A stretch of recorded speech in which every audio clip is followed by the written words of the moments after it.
And this is a quick video of my brand new 5-lamp panel what I've made. It's got the 5 LED in it. It's got test, reset, silence. See them. If I hit the key to unlock it, lift it up. So it's just a random screwdriver. I've got my latch and relay circuit of building. I've got my core point, sounder, and that one's just going to be for power, the spare one. Got my switches there.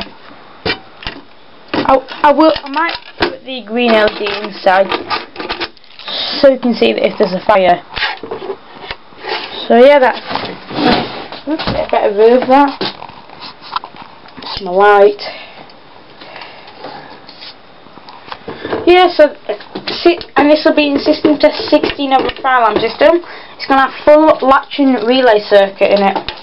That is my homemade 5-lamp panel, which will be installed in it. So thanks for watching.